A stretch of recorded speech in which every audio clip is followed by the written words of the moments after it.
Hey everybody, Steve Fredland here once again with the Rec Poker Podcast. As always, sponsored by Running Aces, Racetrack, and Casino.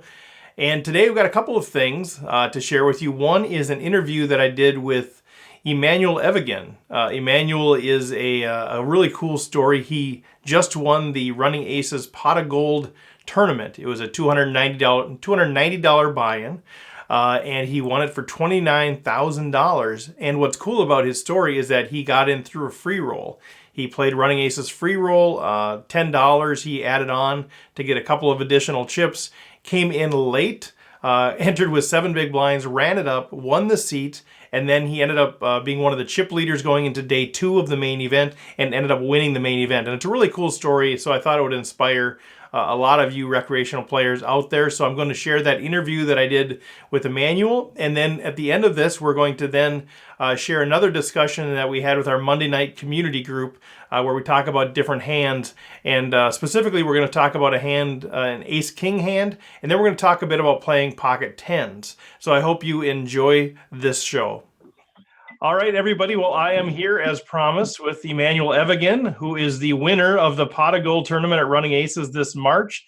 And it's a really cool story. And I was talking with E at the table, and we thought this would be a good interview because it's a pretty cool story. So first of all, Emanuel, just congratulations, man, publicly. What a huge victory. Thank you, man. I really appreciate it, man. I worked hard for this moment, you know. We'll talk a little bit about that. But before we get into the tournament, talk a little bit about, you said you've been working hard. How has that been looking? Well, lately I've been actually studying a lot of Jonathan Little stuff. Yep. You know, just like I had signed up for his for the free 7-day trial, but it expired. so now I'm actually going to go ahead and buy the course because it's only like $300, I think, for like 3 years or something like that.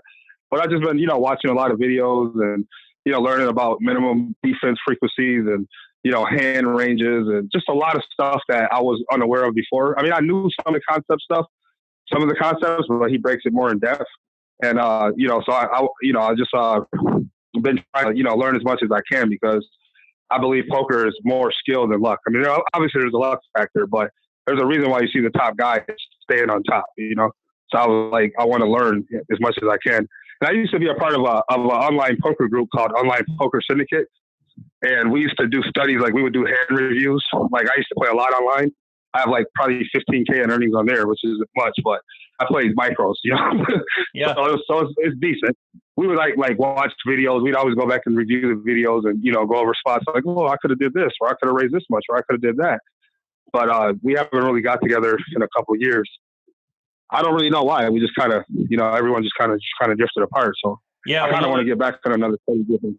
That's cool. Yeah, you're always welcome to join us. We have a discussion group that we do on Monday nights too. But I just think it's so valuable to have those groups where you can actually bounce ideas off each other. Like you mentioned, the Jonathan Little training and a lot of trainings that are out there are so good.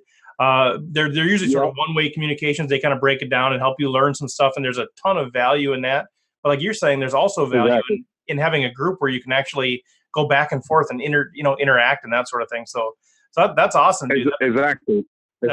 Yeah, we would use like TeamViewer and Skype, and then also Hold'em Manager, and we would, you know, replay it.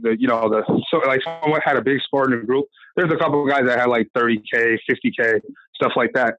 We would, you know, go back and watch the whole tournament and then go over spots. You know, like, oh, I would have did this, or I would have raised this much, or I would do this, and you could have checked there, or you could have, you know, raised that spot. Then we would learn off each other. You know. Yeah. So it was actually. Good. Yeah, it was I don't know if you heard of 4-to-1 Dog. He's pretty huge in online poker. No. There was a couple guys from his group, and yeah, it was pretty solid, man. I don't know why we kind of drifted apart, but I would definitely want to be interested in joining your groups too, because I definitely think that's a good way to learn off of other people, you know. For sure, yeah. Having, you know. Yeah, especially I think that's my encouragement always to anybody. If you really want to learn the game, you know, get some formal training if that works for you, but also just that interactive, have a group of people. The key, I think, to that whole thing is just being completely transparent and not pretending you're better than you are, or, you know, asking those questions that you have, and not being afraid to look dumb in front of your peers, because I think that's how we all learn. So that's cool. That's awesome. Dude. Exactly. There's no question is a stupid question. You know, as long as you're willing to learn and willing to put in the work, anybody can succeed in the poker. That's what attracted me to poker. I'm not very good at sports. I can't rap. I can't sing. I'm not an actor. You know what I mean? But right. I can play cards. You know what I mean? And anybody can play cards. You see people in wheelchairs, winning big events. So that's what attracted me to the game. It's like anyone can be successful if you're willing to put in the work and the dedication. Yeah, and you can handle the thing. Yeah, and you kind of mentioned the luck versus skill thing. I think the way that I think about it is, for any given hand, for any given tournament, luck is a pretty big factor. But over the long term, it's all about making the right decisions, and that's where the skill comes in. So I think like what you're doing is you continue to try to get better, continue to always make better and better and better decisions, and ultimately you become more consistent as a winner. But I think what's cool about the game is that on any given day, anybody can win, which is kind of a neat combination of things. So let's talk a little bit about your experience now at the Pot of Gold, because I love this thing that started on a Monday night. Running Aces every Monday night has a free roll, which you can enter the tournament for like no cost. You can add on a little bit, but it's basically just kind of a way for anybody to play tournament poker. So talk a little bit about your free roll. How much did you add on for? What did that look like on the night where you won the ticket to play the main event? Okay, well, it was kind of funny because like my girl doesn't get off work. We share a vehicle currently. I'm going to be buying a new vehicle, obviously, but we share vehicles, and so she doesn't get off of work until 4:45, and she's a school teacher. She works in South Minneapolis, so I had to race to pick her up, try to get to the free roll, and so I got there about 5:45, and I was thinking I would be okay. Well, it ended up being an hour late. So I was like, I only had like $25 on me. So I was like, well, I'm going to get $6 to go get some fried rice because I get the discount from the club rewards and everything. And I was like, and then I'll get, I bet like one hand on baccarat or something and won an extra $5. So we had $20. So I was like, so we had about 20 something dollars. I think it was about $24 exactly what I had. So I gave my girl $12 so she could do one add-on and the buy-in. And then I did one add-on and the buy-in. And we ended up waiting like almost a whole hour. It was almost 7 o'clock. So I almost wanted to go back up there to ask him, can I get my $20-something back? I'm thinking like, well, I'm only going to have 5 or 6 big lines now, Well, and just to interject there, everybody. So the tournament starts at 6 o'clock, and I know a lot of people that play the free roll get there like 4:30. So your girl getting there at 5:45, you're not getting until 7 o'clock. It's a hyper turbo structure.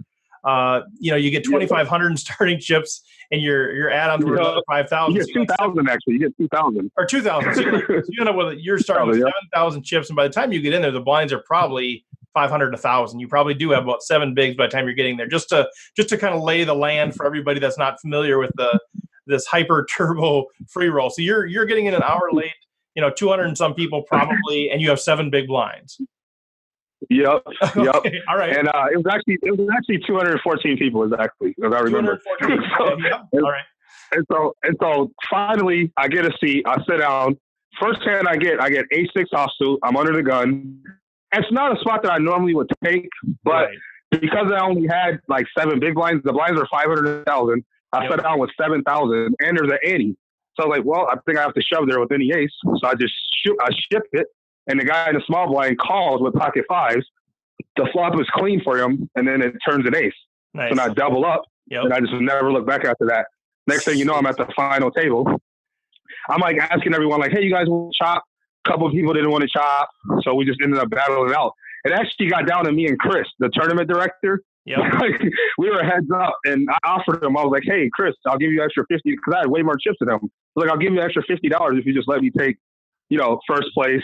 Because we were all guaranteed a seat at 7-handed. So now we're playing for the money. It was like $814 up top. So I offered him $50 out of that towards second place, and then we chopped it. He didn't want to do it. And then we played heads up, and I won. Okay, so I won $814 off the $10 plus the seat. So you turn the $10 and $814 plus, the way Running Aces does it when they have tournaments coming up, they often give away like 5 or 7 seats. So the top 7 finishers get a seat. So you turn $10 into $814 plus a $280 seat for the Pot of Gold main event. Exactly. Okay, so then we'll fast forward that. That's awesome. Obviously, that's a great result, just that alone. But Yep. now fast forward, and now so you played day one, and tell us a little bit about your experience of day one of the Pot of Gold tournament. Day one was just pretty. It was pretty smooth selling. I mean, I think the lowest I got down to was like maybe 10K. I was raising, and then C betting a few times and not hitting flops, and people were re-raising me, and I would just fold. If I don't hit anything like ace king or ace queen, I don't really like to chase. If it's like a really wet board texture that hits my opponent's range, like 7, 8, 9 suited or something, or 7, 8, 9 with like two suits, and I have like ace king of spades or something. I'm just laying that down. I don't like to chase, so I lost a few spots like that. I think I lost with like pocket jacks versus like ace queen or something like that. And so I was down to like 10,000. And then we went on break, and I told myself, don't give up. Just keep grinding, because I didn't have like rebuy money or anything like that. I had one bullet, Well, and the beauty of the main event structure is that, you have half-hour levels now. So when you're on break, that 10,000 chips, which is half of your starting stack, you're probably coming back to blinds like 2-4 or something. You still got like 25 big blinds. Exactly. Desperate, and it's not like free roll 10-minute blinds. You got some time to be patient still. Right. Exactly. So I just was played patiently. And in one hand, I do remember the hand that doubled me up was actually a guy raises from like cutoff position with 2 jacks, and I'm on the button with like 9-8 suited. And actually, I think he was MP +2, so he was in the hijack actually. I don't know if I'm saying that right, but I think it's the hijack he was in, because it was hijack, then cutoff, then I'm on the button. Yep. So the guy in the hijack raises with 2 jacks. I'm on the button with 9-8 of spades. A couple, I think, small blind and big blind call too. The raise, he like min raise or something like 2.5x or something like that. Yep. And so we all called, and the flop came 9-8 deuce. Nice. Rainbow. So I got top 2 pair. Guy bets like he 2,500. He loves his jacks. Yeah, he loves his hand. He's not getting away from it. He makes it 2,500. I raise the 5,000. He puts me all in, and I call, and then he doesn't improve with the jacks, and I double up. And the next thing I know, I went from 20,000. I ended up day 2 with 352,000. Like, it just went great for me. I just never looked back. Yeah, the 350,000 was probably what, third biggest chip stack of like the 102 people advancing, somewhere in there. Yeah, I was. Yeah, I was number 1 for my flight. I was right. chip leader. For my flight, I was a chip leader. Overall, there's like 102 people advanced, and you were like 3rd or something, right, with that stack? No, in my flight I was number 1. Right. But when we came back for day 2, I was in 3rd. And right. I think I was like in 3rd or 4th place, one of those for day 2. And a big stack. The average stack was around 140,000 or something going into day 2. You've got, 2 or 3 times the average stack. So, all right. So now you're going into day 2. You got a nice big healthy stack. I guess just quickly, kind of what's your mentality going into day 2? Are you sort of are you going in with any fixed mentality, or just see what happens? Are you going in with like saying, man, I just want to make the money and then we'll try to run it up? Or are you going in thinking, I'm in attack mode here, I'm going to punish people? What's kind of your game plan going into day 2? Well, I happen to look at the I happen to look at the seats, like what seat I will be sitting in, and looked at players at my tables and looked at the positions and who the players were. I was like looking the players up on Hindenmob to see if they had like any significant cashes or anything like that. Yep. So there was like Leo Fuzzy on the table. Yep. He was on my table, and I know he's a solid player. And there's like one other guy, I can't think of it. But all the rest of the players seemed like they were recreational. And I had like everyone double ×2. I had them doubled. Right. So I knew that I was going to be applying a lot of pressure, because I knew that, the money bubble, I think there was like maybe 20 guys that needed to go out or something. And it was like, just like Brady Ross was on my table. He had like 24,000. And like, there was like a few guys that had like less than 30,000. There was like a couple of people that had like 150,000, 160,000. And then everyone else was in the 50, 40,000, 70,000 range. So my mentality was just really good table draw. Really good table draw. Yep. Really good table draw. Like usually when I make day 2, I have like Robbie Waz, Matt Alexander, like all the pros, like, it's like right to my third, to my immediate, to my immediate left. All so I can't do anything. Yeah. Okay. Okay. So you're going in with you're going in planning on, being the aggressor, trying to chip up more. Exactly. Yeah. Against those tables, with those stacks. Okay. So how did it go kind of early on, leading up to the bubble? How did it go? I know the bubble was only like, an hour and a half into the tournament. So what did that first pre-bubble time look like for you? Were you able to chip up, or how'd it go? Yeah, I got probably about 600K. Wow. Within that hour. Because I was like, people were just like, I could see the frustration in their face because I was just raising and re-raising every hand. I mean, I had decent hands, like if someone raised and I had like ace jack or ace queen, I'm three betting them. And if, I'm three betting with like king 10 suited, like ace jack, ace queen, basically pocket pair higher than eights. Like, I was applying a lot of pressure. And I took out like two people at once, like two of the short stacks. I was in a big blind with jack six suited. And they both shoved all in, and it was like only like 12,000 for me to call to knock out two players. So I called and hit a flush on the river. I was just running like God, man. Like I have to admit, I was running pretty good. Sure. Okay. So good. See, you made it. You got to the bubble. You were able to chip up. Things kind of went your way. Sometimes they don't, but they did. So you got to the bubble, and now let's just kind of run through for the next before the final table, kind of the period from the bubble to the final table. Was it still just kind of easy, clear sailing? We don't need to get into a lot of specifics. Well, kind of generally, what was sort of your vibe? Were you confident? Were you starting to, think about the title? What was kind of going through your mind, and how did that generally go? To be honest, I never thought about the money until we were about six handed. I'm just being honest. Like I just didn't think about the money. I knew we were in the money, but I didn't know like how much it was or anything because I never looked at it. I was just more focused on playing my game and trying to, observe what the players are doing and try to come up with a counter strategy to beat them. I was just focused on the game because a lot of times, like I've been in day two before and I'm like, oh, I got to make the money. I got to make the min cash. And it affects my game. I'm like folding tens and, folding in spots that I shouldn't be folding or not being aggressive enough. And then I end up getting a min cash. And like, so this time I was just focused. One of my good friends is Carl Cardenito. He's a three-time MSTT champion. Yeah, I played with him. So he was already telling me. Yeah, he's a fearless player. And he just told me, he's like, man, be fearless, play your game. Don't worry about the money. Don't worry about the results. Just play your game and see where it goes. And that's all I did. I literally didn't think about the money until we were like six-handed. Right. Then that's when I realized, okay, wow, I'm here, So, yep. Okay. And then, going to the final table, I got hit, like a couple of my buddies, I was down to 100K. Because like I ran in my buddy, DJ Henderson. He like min raises on the cutoff, and I'm in the big blind with ace 10, and I just stoof on him. And I guess I didn't realize how much I shoved for. I think it was probably like 500K. And he snap called me with aces, And then another one of my buddies, he caught a flush on me he caught a boat when I hit the ace high flush. So that crippled me. So I was down to like 100K or something like that. And then we went on break and I came back. Well, I think in any long tournament like this, you're going to have those spots where you get coolered or you make a mistake or whatever it is. I think the key is that, you're able to build enough chips during those, the pre-bubble phase and that sort of stuff where you can absorb those things. And I think that's a mistake a lot of recreational players do is they think, okay, I'm in good shape. But then they don't, they're not able to chip up. They don't have the kind of game where they're able to keep chipping up. And so then they end up, kind of coming back to the field. They have an average stack. One thing goes against them. They shove ace 10 into pocket aces. Yeah. Now they're out of the tournament. Whereas I think, the advantage that you had is you were, either because of your run good or because of how you were playing or whatever, you're able to chip up so that when those really horrible spots come or you get sucked out on, you're still in the tournament. And I think that sounds like something you did really well because you're never going to be able to avoid all of those things the entire tournament.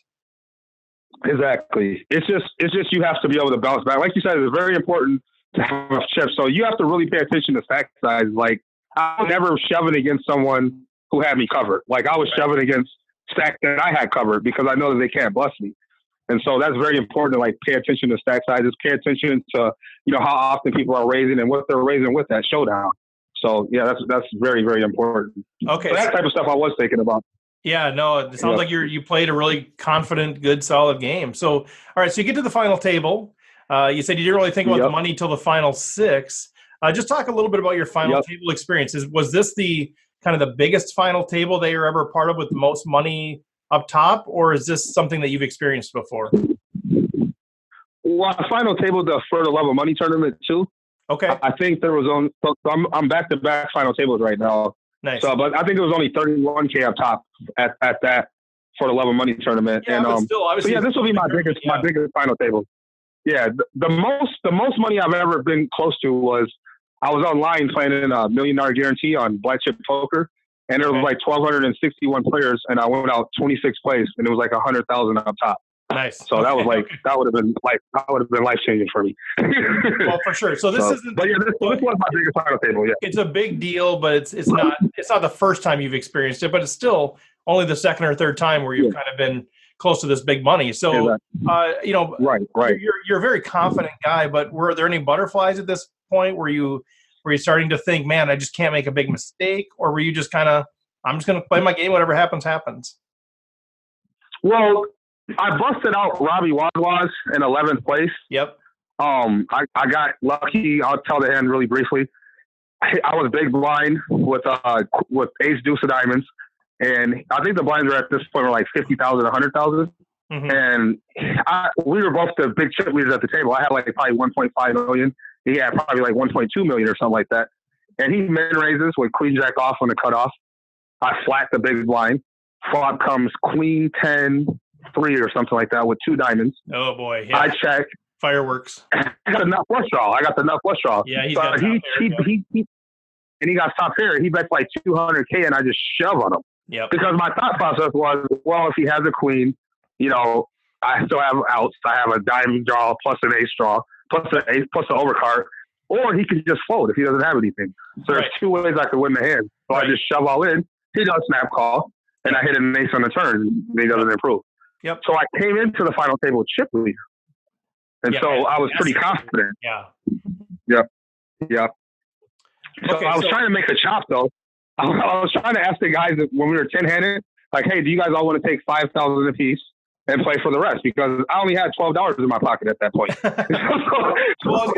I literally had $12 in my pocket. You know? Well, let me ask you about that. Because I know ultimately it did end in a 3-way chop, and I want to talk about that. But, you know, 10-handed. So you're a massive chip leader. You're kind of proposing it there. Was the thought just because, man, I made it this far? I just want to, if I could lock up $5,000, I'd feel really, really good. Is that kind of the perspective? That was the thought process. I was like, I'll at least want to go home with 5K. You know, if I run bad, at least I made 5K. I would have been happy with that, you know? Right. So that was my thought process. Was to lock up 5K. Because 10th place was what? 10th place was probably like $1,000 or something? I think it was like maybe 1,900. Okay. I think it was about 19. It was about 1,900.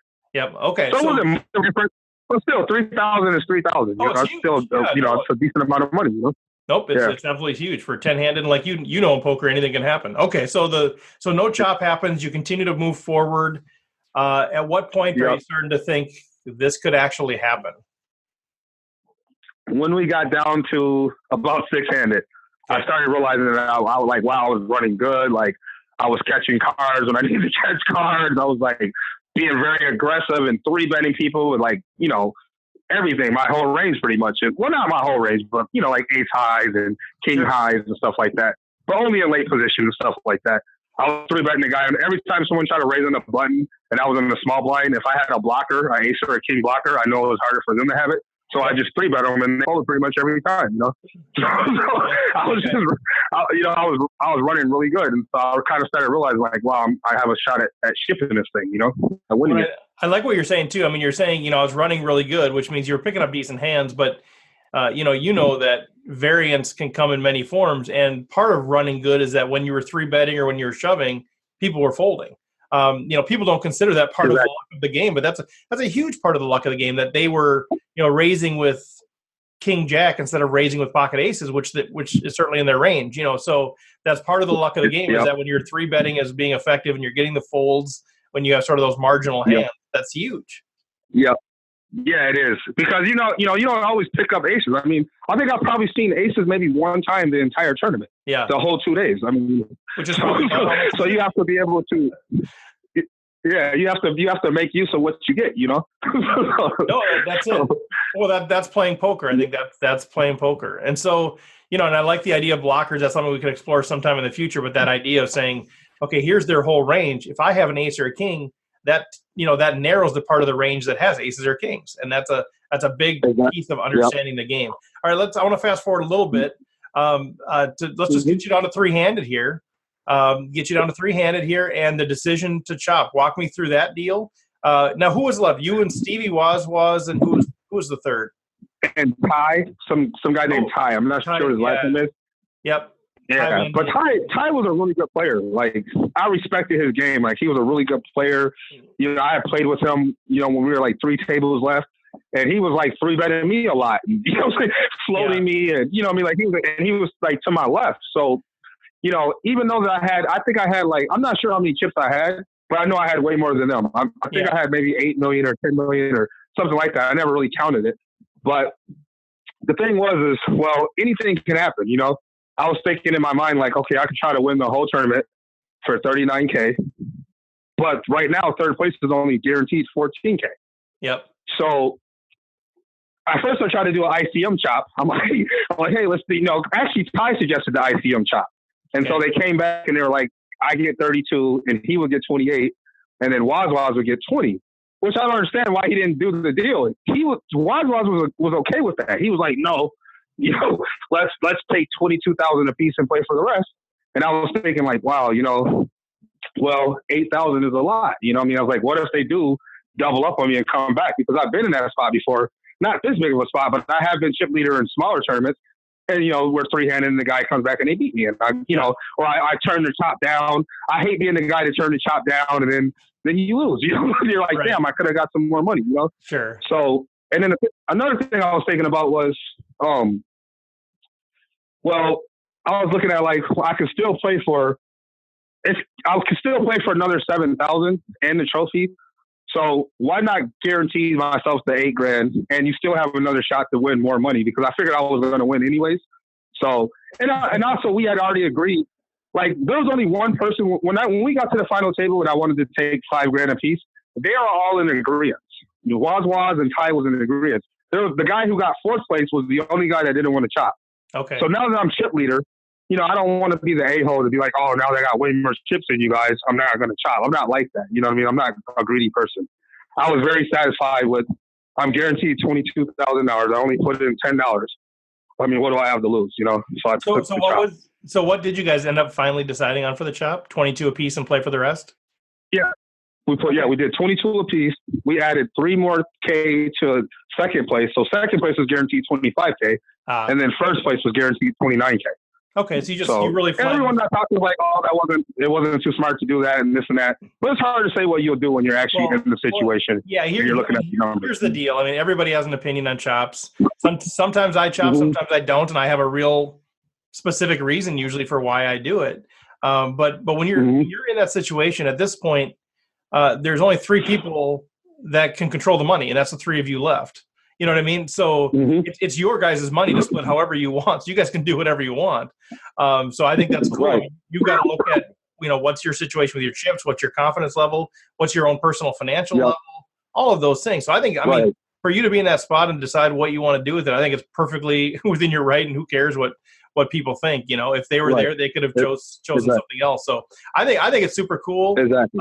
You know, I played with both of those guys too. Ty, I think it's Ty Van Din, I think is his last name, and Stevie Waz. They're both at my table. They're both at my table the last few hours of day one. They're both extremely tough players. They really are tough players. Yeah. And so that's where you got to take that into account too and say, well, how do I feel about this whole 3-handed thing? But at the end of the day, you walked out of there, gross before tip and all that stuff. You got the 20. What'd you get? 29? Is that what you ended up with them? 29,000. 29,000. Yep. Dude. Okay, so the broader picture, you know, we can talk specific hands, we can talk chop, we can talk all these things. At the end of the day, here's what happened, you know, in your life. You walked in on a Monday night, an hour late. You walked in an hour late to the free roll. You had $10 to give for an extra 5,000 chips. So you walked in. You ended up sitting down with 7 big blinds in a free roll, and you spun that up to win yourself a seat. Later that week, day one, and you ended up running that up to become the 3rd highest chip stack out of 102 people who advanced to day 2 out of a field of about 750 people. From that 102 people on Sunday, you ran that all the way up, and you won the frickin' title, you won the trophy, and you won $29,000. You started with $10 on Monday. $10 and a little bit of gas money. $10, a little bit of gas money. A little bit of gas money. Pick up your girlfriend from work, and you ended the week with $29,000 minus tip, taxes, all that kind of stuff. Wow! I mean, how great of a story is that? Like, if you could, you experienced it, so it's a little different. But if you were to step back from that, and you know, say it wasn't you, say it was one of your buddies, how amazing of a story would that look Right. to you? That's really awesome. Like you said, it's almost like the moneymaker event, for not as big as what he did, but for live, for $10. I mean, it's pretty cool, man. And it's like, I'm hoping to inspire other people out there, just because you don't have the bankroll or, you might not come from a lot of money. If you focus hard and you study and you just have confidence in yourself, believe in yourself, you can do the same thing. You can go from rags to riches. That's the great thing about poker. Yeah, I mean, the moneymaker effect is it's a really good parallel, and I think part of this is strategy too. Like you look at the big tournament and you say, I can't pay $290 to pay the big tournament. Now, maybe you could, maybe you couldn't, but I'm saying for a lot of people that are out there saying, I'm never going to pay $290 to enter a tournament. Wait, there's another way. Right. They're actually doing this free roll on Monday night. I can pay for nothing or $10 and get in, and that's a path. Now, maybe it doesn't work out, but at least it's a path to put you in a situation to give yourself a chance. And so I would encourage people. Give you a shot. If you don't know how to, if you don't want to play the big ones, play qualifiers, play free rolls, try to get your seat, look for creative ways to try to get yourself in there. And even if it doesn't, turn into $29,000 like it did for you, the experience you get from doing that. I mean, these people, I see these people play the free roll, they get the seats and they play day one, and they're playing against the best the best people in the state. Now, it doesn't always work out. Yeah. That experience is so valuable. If you're paying attention, what are they doing that I'm not doing? And to just learn from that's so valuable. So, man, I tell you what, dude, it's such a great story to watch you. And, you're so fun to have at the table too. You're enjoying life. You're enjoying poker. And so, it's really easy to root for you. And so I just want to say, man, what a great run and congratulations on all the success, man. Thank you, man. I really appreciate it, man. It's been great, man. It's been really cool. Like, it's like a dream come true for me, Yeah. Like, and now I just, I'm trying to stay humble. Now I have more of a bankroll so I can play more games. I'm playing online a lot more. I was just playing a tournament last night. It's $50K guarantee every week on America's Card Room. $22. It was $12K up top. I went out like 190th place out of like 3,700 players, so I didn't get the win. I still made $60, but I'm going to be playing that every Sunday unless I'm in a big one. Yeah, no, that's so good. That's so good. I think the key is just like everything, just keep good bankroll management. Don't get too big. Don't make it happen too fast. But you seem like you got a good head on your shoulders. You kind of know how to go, and you've got a good game, and you're continuing to learn the game. So, man, best wishes going forward. I'm going to probably cut us off there, but thanks for taking the time, man. This was super fun, and I'm super excited to have had the chance to kind of hear more about the journey to 29,000. Yeah, thank you, man. I appreciate you having me, man, and I'll be seeing you on the phone. Yes, sir. Take care. Okay. Yeah. Are you just saying? You want me to take over? Yeah, go ahead. All right. So I brought my sunglasses so I can put them on when you guys start critiquing this hand. No. It's an ace-king hand. We had 8 players left in a running aces tournament. They paid 6, usually pay the bubble. So basically the 8th person is the bubble in my thinking. The blinds were 5,000, 2,500 with a $500 ante. As you look around the table, I don't have everybody's stacks, but I was a second smallest stack. The guy that left me had 12K. I had 52K, and the big blind had 54K. Everybody else was comfortably ahead of the 3 of us. So I looked down to my hand. I got ace king offsuit. The under the gun folds. I bet 15,000. It folds around to the big blind calls. So I got a question mark betting 15,000 with my stack. Should I have went all in? 15,000. I was hoping maybe the 12,000 might come along, get him out of the game, get into the money. Your guys' thoughts? Are you upset if you just take down the hand here? You just take the blinds and antes? No, not terribly, because, we're looking at, 7,500 and 4,000, so 11,500. Mm-hmm. I have a history with ace king that's not very good. Last year I went out to the World Series, played for a week, had ace king 16 times. and never got help any of those 16 times. So I'm a little tentative with ace king. Do you think also another question, Taylor's was a good one. I think also if you get re-raised here, are you ever folding ace king pre-flop? No. In fact, I was kind of looking for a raise, and then I was going to go all in at that point in time. Yeah. So I guess, my initial thought is, it's tricky because you are on sort of what you're considering the first bubble. You've got somebody with 12,000 with, two big blinds on your left. But, it's also such a good spot to pick up the blinds and antes. And, if you get called, you see all 5 cards. I guess my thought with whatever you have 10 or 11 big blinds is you probably just rip it in here. If you're never going to fold it pre-flop, and if you're happy just picking up the blinds and antes, I'd probably just maximize my fold equity, ship it all, and then if I do get called, at least I get to see all 5 cards. That's my initial thought. Even though it's on the bubble, even though you have sort of ICM implications, I still think it's just too good of a hand, too good of a spot with the second lowest chip stack to not just rip it in. Yeah, you can't let ICM keep you from playing premium hands. This is still a very profitable hand for you to have. So, I mean, you're clearly never folding. Then it comes down to, if you bet, how much do you bet? And with 10 big blinds behind you, the opportunity to easily pick up 11,000, I feel like this is a shove just from the start. Well, and if you get called, you don't really care. Like, you're going to be in a decent spot. Yeah, and if you do get called and double up, now you're not looking to eke into the money, but you're in contention for winning the tournament. Right, and that's kind of what I was thinking as I went along. So that's pretty much what I thought the consensus would be, and that's why I brought this up to Steve, is because I played it like a rec, and I am a rec player. Well, so, I will add, George, before you go on, I will say, to me, it's not horrible. I think it's a shove. I think it's the right play as a shove. I don't think it's horrible, but the one caveat before you kind of go the rest of the hand is, I think if I do just bet something less than all in and I get called, then I'm pretty much going to be flop and board dependent on if I continue or not. That's sort of my thought. I'm just putting in 15 thinking, well, if I don't get there, unless the conditions are really right, I probably just am giving up then if I don't hit. That's sort of my thought.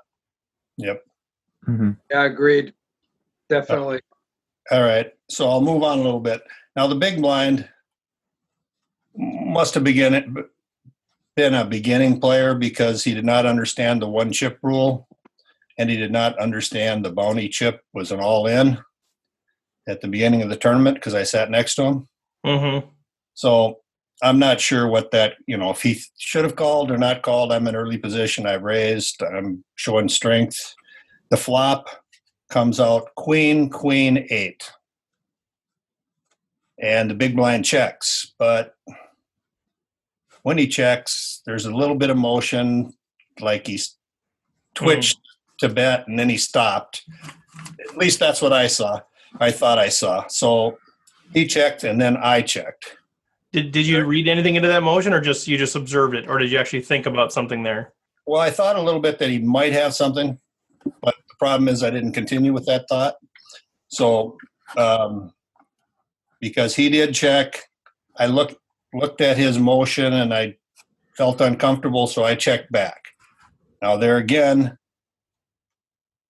should I have checked back? Should I be making a small to medium bet to see where I'm at with a pocket pair on the board? What are your guys' thoughts there? I guess my initial thought is if I play it the way you played at the 15K and it goes, he checks us, this might be one of those spots. I know I said, I might give up on a lot of boards.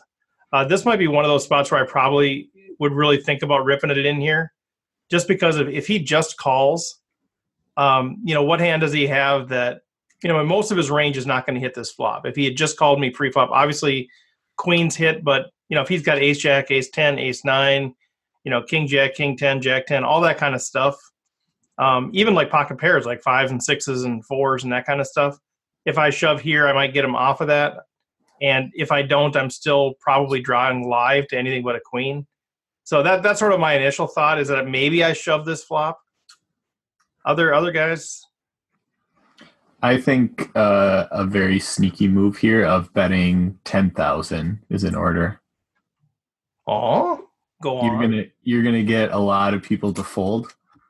Right. Think about it, the same situation. If you bet another 40K versus 10K, what hands would fold to the big bet but not to the small bet? I feel like you're going to get the big blind to play his hand face up. And if you bet small, he's either going to shove or fold. And if he does call, you're kind of in a weird spot, but you at least tried to get him to fold. Right. I think if he calls, then I put the brakes on anyway. And I agree with that after thinking about the hand. That's what I believe I should have done, was to at least put out a small to medium bet, find out where I was. If he calls, put on the brakes. I've got ace high, I got a showdown value. Because if you bet 15 right away, which if we want to get back to, I think 15 is too big of a sizing, but I don't know how you are personally sizing throughout the tournament. It may be consistent with your open raises, but on the flop or the turn, I think even a check is fine, and then firing out on the turn a small bet, kind of for the same reason that I said. You're trying to get them to fold. It looks fairly strong when you bet that small. And then you just fold. If he calls, you give up, or if he shoves, you just fold? Essentially, yeah. You still have that short stack covered if you make that small bet. Right. You still positioned with 30-ish thousand. Yeah, you'd have like 26K behind or something. Yeah. You have 5 big blinds behind. Yeah, you hit the blinds before that other opponent, but you I would have had enough to get through, and he would have been just about out of chips when he went through the big blind, small blind. Mm-hmm. Yeah, that's an interesting take, Taylor. I think yeah, if you're willing to put in an additional 10K and then give up, as long as you're willing to do that, I guess, if you get called or if they shove on you. Yeah. And if you do it on the turn, you kind of know what your outs are going to be if you do get called. If you get shoved on, it should be an easy fold for you because he has you beat if he shoves. Obviously, you're hoping for a fold. And if he calls, you're kind of in a weird spot, but you know that you're probably behind and you probably need an ace, a king, or a 10 to win. Right. So it seems kind of weird to have a pot-sized bet left and then bet out a fourth of the pot, but I think it could work out well here. What do you other guys think? So on the flop, let's assume it's as played. We bet 15K, we get called. Flop comes queen, 8. We have 37K behind. The pot is 35,000 or something like that. We have bubble implications. What do you guys think? Probably continuation bet. Rob, what was that? Yeah, I probably continuation bet. And like Taylor said, probably something like quarter pot. Yeah, I was thinking like 12K continuation bet. Okay. Yeah, I pretty much agree with that. The only thing I did, like I said, get a little something out of his motion, and I'm not sure. It obviously didn't stick very well as I played the hand out. So yeah. And another thing that you said too earlier, George, was that you've seen this guy make kind of like silly mistakes or unfamiliar with stuff. And in that case, like a small bet, he might not even like notice it's a small bet. He might just be like, 10,000, I just fold. Right. Type of stuff. So I think that gives it a little bit more merit to the small bet. Sure. My personal opinion, though. No. It's good. Okay. So we'll keep moving on. Turn is the jack. And the big blind checks again. So I'm looking it all over and I'm going, well, he checked the second time. I don't think he's got a queen. And if he's got a jack, I got 4 10s and any ace or any king that I maybe win with. So I got 10 outs if he does have a jack. So I rip it in at that point. There again, I got a question mark by all these things I think I probably did wrong. But what do you guys think about that? Yeah, what do you guys think? I kind of made my opinion clear. I think it's either if you check the flop, either another check here or a small bet. I think any all in, we just let our opponents play perfectly against our given hand. As much as you don't want to limp into the money, you do have a guy right next to you with 2 big blinds. And you can survive the blinds going through you, but he's going to be all in. And you have a chance to get in the money. Like you said, you're on the bubble. Right. You know, there's two things you think about on the bubble. You either want to go, be very aggressive and try to push people off of pots and win those blinds and antes because everybody's trying to get in the money, or you stay back yourself and don't get too involved until the bubble bursts. So you have 2 moves there, depending on how much you want to just cash compared to how much you want to go for the gold, so to speak. Right, and that's kind of what I thought at the all-in. I'm kind of going for the gold. I don't want to min cash. I want to get some chips. And my timing issues were pretty bad, I think. the all-in. Yeah, if that was your thought pattern, then I would have just gone all in pre-flop. Mm-hmm. Well, like I said, I got a history with ace king, so I'm a little timid. Ace king. Yeah, but if you flip a coin 10 times in a row and it comes up heads, Yep. Guess what? It's still 50-50 that it's going to come up tails the next time. I'm not sure I believe that 35. I find a lot of people that have an issue with like ace king hands and pocket jacks hands is they end up usually playing them too timid. They don't play them as strong as a hand they are. They end up playing them weak, and that's why they lose with them more often than they probably should. And so this ace king with 10 big blinds is a almost automatic shove, even though you're on the bubble. You just want to pick up. He's going to fold queen jack. He would have just folded that preflop, and you would have had 60,000, and pretty much guaranteed being in the money. Right. Yeah. That's exactly what I'm thinking. I think by the time you get to the turn, I don't know. It doesn't really matter what you do by then because you've already committed half your stack, or so most of it anyway. I think Taylor said it good. I mean, if you're thinking that deeply, not a lot of people think as deep as Taylor does about these situations. It's true. And Right. I'd be looking at it like I'm in no man's land. I wouldn't know what to do. I'm blushing, Rob. Thanks. No, it's true though. I mean, you think it at a different level than a lot of people think. For all the different options that are available to you, you go into each one of them and look at how they can impact what you're going to do. And I'm looking at it like pre-flop, I go all in, and by now I would not know what to do. I'd be in no man's land. Yeah, and I don't know if I'm putting kind of thoughts into how George was thinking about it, but I feel like I've been in this situation before. I felt like I'm in no man's land on the turn, and I shoved because that's just my natural instinct of how can I get my opponent to fold? I just need to shove. Yeah, and I think exactly. I think that's a big problem, and I think this is a really good hand to kind of point that out. Like, hey, if we get in these situations where we're not sure what we are going to do, we can't just like make a rash decision and go all in thinking that's the best decision. It simplifies it because it's all or nothing and you're done. Yeah. You don't have to think about it anymore, right? No. Like you shove all in, your decisions are done, but that doesn't mean it was the right decision because it took away decisions from you. Like, I've made this mistake thousands of times and I keep trying to smack my hand saying, don't do it. Well, I guess. And I think one of the things you said, Taylor, too, is just good. And I think that's I'm learning a lot through this conversation. I think one of the things you said was, by shoving, you are forcing your opponent to play optimally.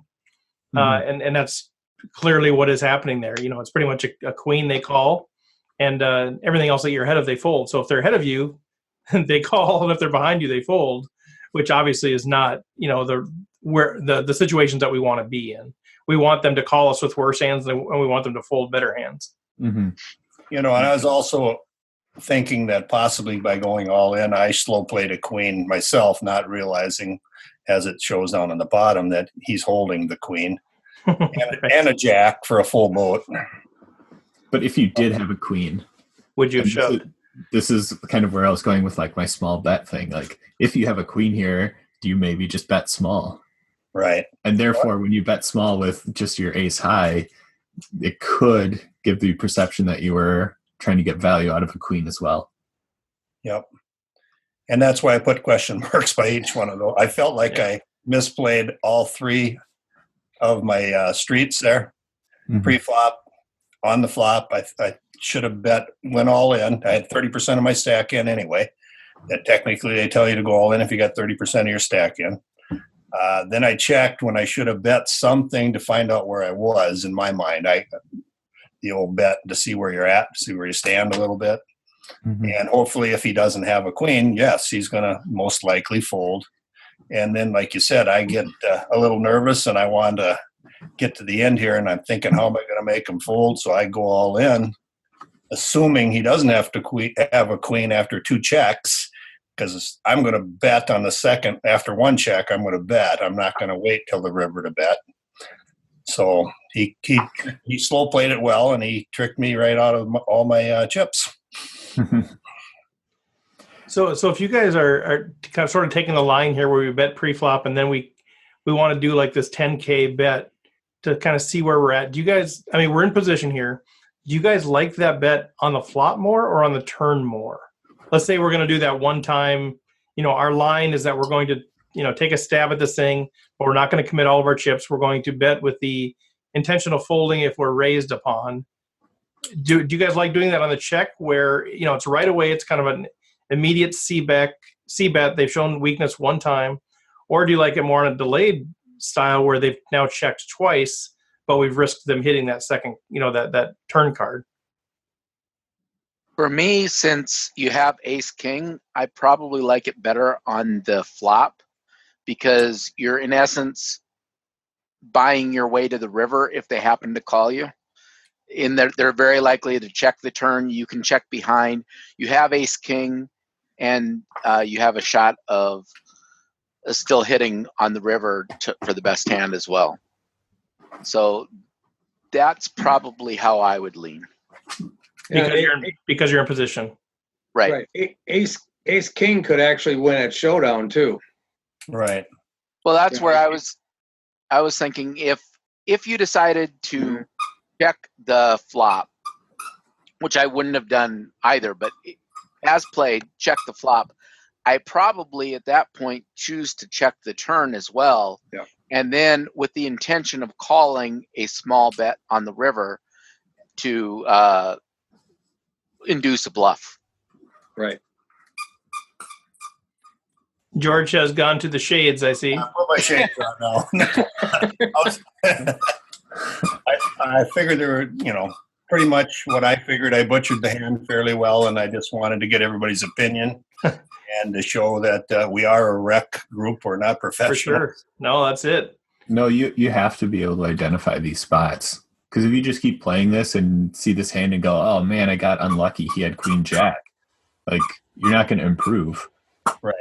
Like, hey guys, I'm hearing a squeaking. If you guys can mute when you're not talking, I'm not sure what that squeaking is coming from. That's That'd be me. awesome. I'm sorry. My dog is downstairs. No, if it's doing it while you're talking, that's fine. Just when you're not talking. Go ahead. Sorry, finish your thought, Taylor. Sorry to interrupt. Yeah. So, I mean, like if you go through this hand and go, oh man, I just got unlucky. I had ace king and then he slow played queen jack and just got my whole stack. That's not the right way of thinking of it. Like you go through this and you think about the hand and say, what is the best decision? Right. Okay, it's probably just shove pre-flop. Okay, say I don't just shove pre-flop. Now what do I do? What's my plan on these flops, turns, and rivers? And kind of approach it that way. I feel like you're just going to be continuously improving in something that seems like a marginal or small spot, just to know what your plan is going to be and like having thought through it before. So when you're in a different situation, you kind of can recall those thoughts. I think it's really important to go through stuff like this for that reason. Yeah, that's well said. Well, George, anything else to add on that, or anybody else want to chime in with their thoughts on that hand or that situation? I got something real quick. Hey, Steve. Hey, Andy. So back to your original question, when we were talking about making that small bet, isn't someone more likely to float you on the turn. I mean, on the flop if you make that bet, but if you wait and make that bet on the turn, that's going to probably give you more of the results that you're looking for. That's what I was thinking. Or to make that small feeler bet, I think better on the turn, because on the flop sometimes it seems more likely that people are going to float that. Thoughts? I think people float more often when they're in position. You know, the out of position float is a little bit iffy, because you still have to, if you float out of position on the flop, you're going to have to float again on the turn, because you can't bet out if somebody bets into you. So, I think if the positions were reversed, I would agree with you.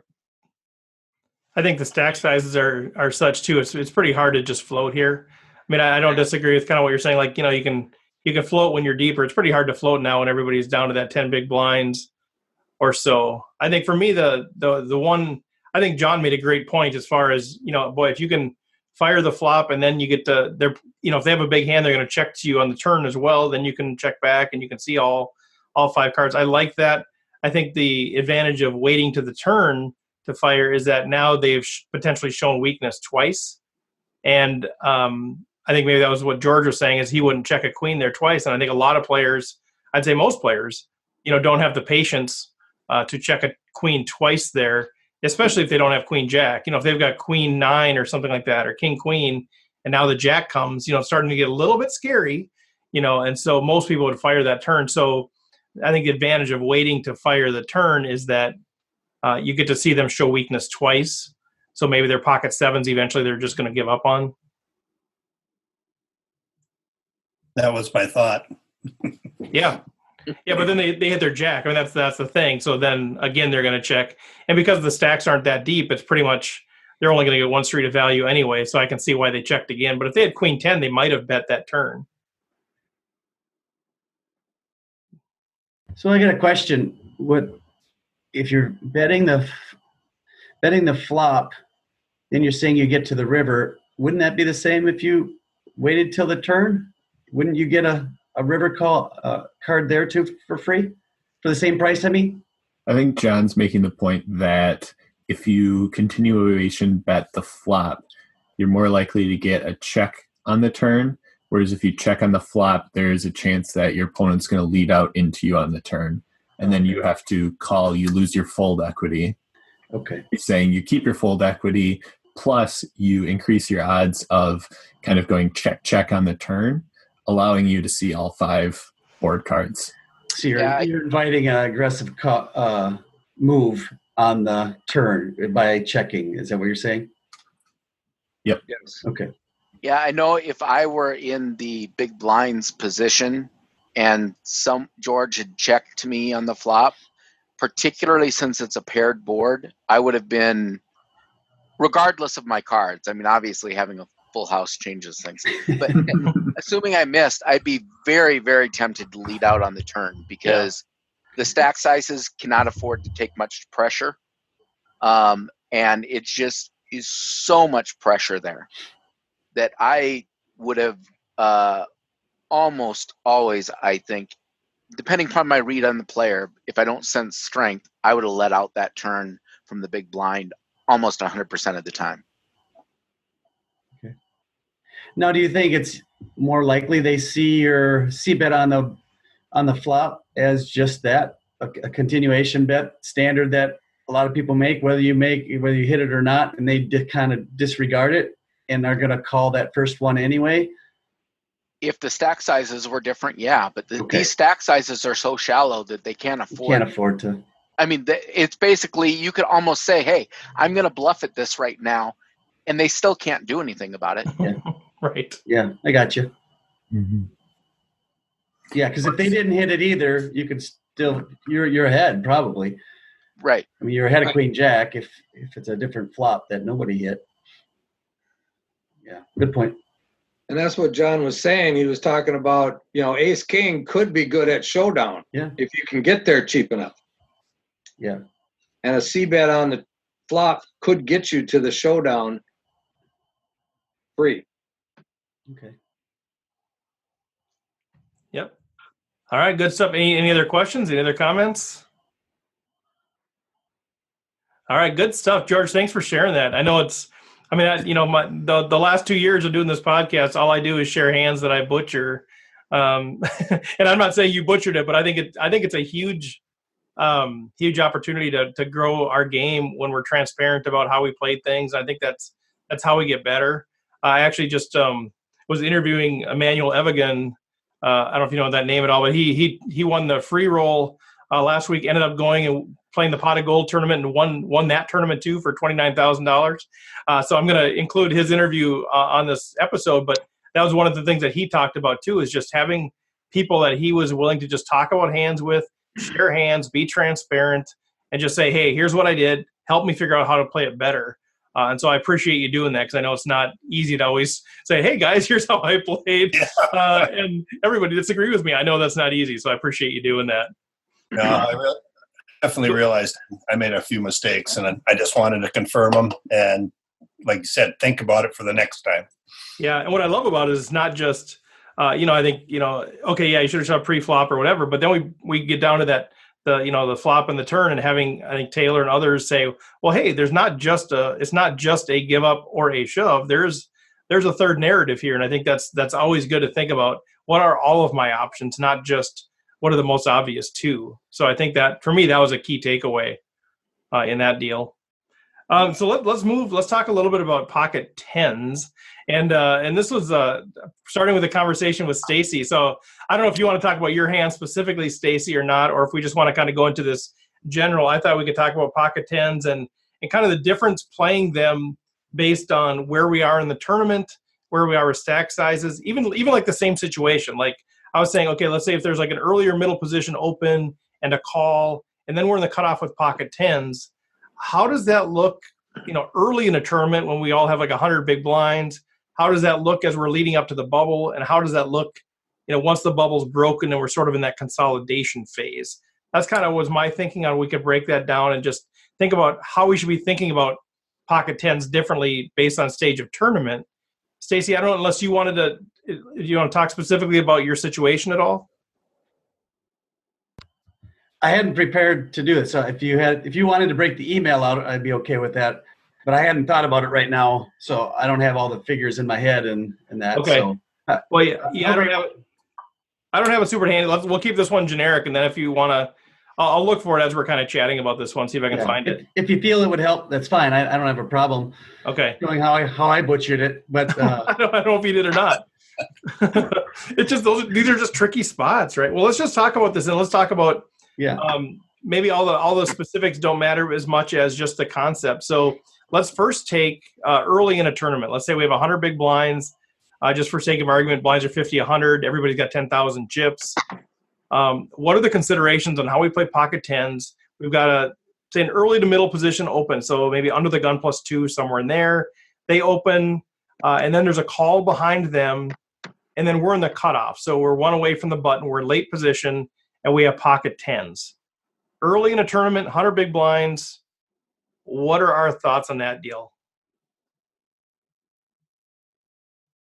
Well, I would. Again, if you've already got action in front of you, I would be set mining. I would just be calling. I don't think I would raise at that point in time. I've been widening my 3-betting range a lot, and that moved tens into a value 3-bet for me. So this is a spot where I'm going to put on the squeeze and most likely 3-bet our opponent and put the pressure on. A lot of it would be player dependent, depending on that original open and then also the caller. If I've seen them play quite a bit in the day, their player types might move me one way or the other. But in general, I'm going to be leaning towards a 3-bet here.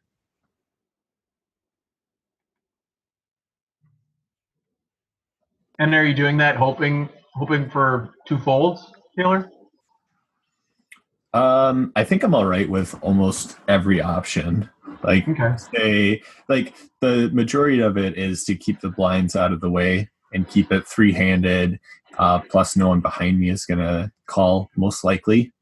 So I'm going to be in position versus one or two opponents if I do get a call. If I get a fold, I'm totally fine with that too. I'm probably going to be picking up, 7-ish big blinds with that. If not, I'm going to be playing 20 big blind pot with, pocket tens, pretty good hand to have. Pretty easy to play on the flop too. We can kind of know where we're at once the flop comes out. So in general, I just think it's a pretty decent spot. And I missed the first part of your comment there, Taylor, as I was searching for that email. You talked about changing your three betting ranges a little bit, or because part of it for me is I want to be able to three bet aces, so you want to be able to three bet enough stuff where it's not super obvious what you have. Or what were you saying there about your three betting? Yeah, I said I'm trying to open up my three betting range, and this would be part of my three bet value range. Yep. Okay. So obviously, I'm going to be having some bluffs in there too. But it's not going to be straight linear. So I'm going to be sort of cutting it off with maybe tens being the bottom of that range. And then, the other cards like, jack nines, jack eights, queen tens, whatever it may be, in terms of my three bet bluffing range. Yep. Okay. And you said it was player dependent. Now, what if you've got that guy with the John Deere hat that open raised, that he's playing about a 5% range. Now what do you do? If that's the person who open range, probably call. If that's the person that called the original raise, probably still three betting. Yep. It seems like a minor difference, but when he just calls the original raise, I think we take off the top part of his range. Right. Which makes him three bet. Makes him less scary. You can look at him and go, okay, you've got your ace kings, ace queens, king queen, maybe some nines, eights, sevens, etc., which we're doing great against with pocket tens. But if that would be the open raise, he still has all his aces, kings, queens, jacks in his range, which makes it a little bit more scary. I do kind of like the three bet, even if it is John Deere opening. And the reason is I'm going to find out right away if they've got aces or kings. So I know that going in, and a lot of times, if they have queens, jacks, or ace king, they're just going to be calling. And in which case, I feel like in position I can outplay them because, I think they're going to just kind of tell you. Usually, if there's an ace or a king on the flop and they check, you can bet and they're going to fold their queens. If it's a 8 high board or jack high board or something, and they check and you bet, they're going to fold their ace king. It just feels like, I don't mind the three bet there just because I find out right away because they're going to four bet shove their aces. But I'm open to being corrected on that. That's just sort of my thought is it really helps me narrow their range, immensely if I do three bet them, even a kind of a min three bet. Yeah, I kind of agree with that because even in John Deere, he's just calling with his ace kings, ace queens. He's not re-raising, and so you're ahead of where he's at. So I agree with three betting or just flatting there, but either one. But more, I lean towards three betting on my hands. So, Steve, when you say you're going to find out a lot about his range, do you think a lot of his range is going to be four betting there, and or a lot of it is going to be folding? I think a fair amount of I think not a fair amount of four betting, but I think a fair amount will fold. Maybe not a lot if we're just depending on our bet sizing there, really, on how much that's going to fold. But I think he's just going to play it so straightforward that I do think aces or kings he's probably going to four bet, even the most John Deere of John Deere folks. So I like to get rid of those hands just because if he's playing queens and below, I just feel like he's going to play it pretty straight up. If an ace or king's on the flop, I'm going to know if he has ace king, and if ace king's on the flop, I'm going to know if he has pocket queens. But yeah, but I'm open to hearing kind of your thoughts on that. But that is my thing. I don't think it's gonna. I think it's just taking out the very top of his range. I want to know if I'm up against aces or kings here right away before I face an 8 high flop and have to figure out what to do. Well, the only comment I would have is last week we had a little bit of this discussion. I don't remember who brought it up, but one of the students of Chris Fox Wallace was told that early in the tournaments, when the blinds are small, that you want to play your 9s, 10s, maybe jacks, and set mine with them rather than pushing. So that's why I did that in the last tournament last night. And it worked out well. I hit a set. In fact, I hit a full bowl of 10s and took a lot of chips by set mining. Yeah, I think that's where Taylor landed when he said he would call in that spot, because now your 10s become a set mining opportunity. I think that was Nels that was talking about that, talking about Heidi Rogenkamp, who was a student of Chris's. That's what she was telling him about. And yeah, I agree, George. I think at that point in time, it's a set mining opportunity. If you know the guy is opening wide, yeah, you can 3-bet with the 10s and make a lot of profit there. But if you know he's a very narrow opening range, then what you want to do is set mine at that point in time, and you can get away from it real quick if it ace, king, or queen flop. But on the other hand, if you 3-bet, you don't necessarily have to get away from the bigger flops, because you've represented a pretty big hand as well. And Well, again, that's assuming he didn't 4-bet you. And if he just called you and an ace or a king come out, you still don't know where you're at. You're totally in no man's land. You have no clue where you're at. So you talk about ace king being trouble cards for him. It's also a trouble card for you in the cases where he just calls. but if you got position, you get a little info right there, right? Yeah. Do you give up if, say, you 3-bet in this situation, you've got pocket 10s and then an ace or a king, let's say just one comes out on the flop. Are you slowing down or giving up here? What do they do? Because you got position. What do they You got do? position, they check to you. No, You just heads up. I don't. I think you continue representing the big hand that you represented ahead of time. Right? So in that case, is an ace or a king not that bad for us? I mean, it'll help us figure out where we're at, but it allows us to bluff with pocket 10s then. Right. But if you don't 3-bet, now what are you representing? I mean, Yeah. it's still in your range, Mm-hmm. an ace or a king, but it's less. I don't know. I think for what we're calling. If you don't 3-bet, an ace or king comes and you're going against two players, one of them hit it. I don't think you want to try to bluff at this pot now they checked it to you. One of them might even have a set. So, yeah. On the 3-bet one where there's only one ace or one king out there, yeah, we can bluff at it. We can represent it. The biggest question to me is how much?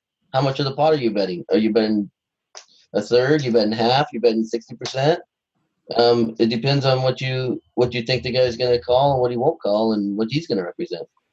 True enough. Yeah, and I know I've talked about this times before, but I think it's a great spot to continuation bet to a small percent of the pot. I've always talked about I like to be in the 35 to 40% range of the pot. And I think this would be a perfect spot for that, where it's 3-bet. Your opponent checks to you on an either ace or king high board. You're going to be folding a lot if they've totally missed that card. And if they haven't missed that card, you're going to find out with a call. So you don't really need to risk additional chips. You can size down and still accomplish the same thing. Mm-hmm. So let me ask you this. So we're still in early position, and I was kind of being vague about the positions. How much do you guys pay attention to? If there's an open and a call before us and we have our pocket 10s, how much do you pay attention to if that initial open was under the gun versus middle position? Are you guys actively paying attention to that? Are you sort of thinking, well, do these players even pay attention to it either? Like, how does that change your thinking if it's under the gun player opens and the under the gun +1 player calls and then it folds around to you in the cutoff versus middle position opens, hijack calls, and then you're in the cutoff? How much do you guys take that into consideration? I put a lot of emphasis on their positioning. If they're under the gun or under the gun +1, I'm thinking there's somewhat decent strength, and I'm going to be a lot more conservative. I'm going to set mine, or I'm just going to call, most likely. That's why I brought that up originally. Okay. So if that was later position, you might be more. You may still set mine. You may still choose to do that, but you'd be more prone to 3-bet if those initial raise bets were coming from later position. Well, last night I had 9s and I had 4 limpers, and I tried to put the squeeze on, and it went fold, fold, fold, all in. The third limper shoved on you? The fourth limper shoved on. Okay, yikes. And so he had 25,000, I had 28,000, so I folded my 9s. You were ahead, by the way. Yeah, I was ahead. He had 2 overs. But it was 50-50, and that would have been basically my tournament life. Yep. How about the rest of you guys? How much are you paying attention to the position of the raise call in front of you? A ton. I think you pay attention to it, but does it change what your play is with your 10s on the cutoff? I mean, that's the question. I mean, I think you're paying attention to it, but my question is, does that change something? I still think either way, you're still going to probably want a 3-bet there, even if the guy opens under the gun. Aren't you still better off 3-betting those 10s than to just call? I guess. I don't know. I mean, I know my own ranges by position, and I'd be much more likely to flat my under the gun open and 3-bet my middle to late position open based on the ranges that I play. Unless I've been shown differently, my decision to 3-bet differs greatly based off of the position of my opponents.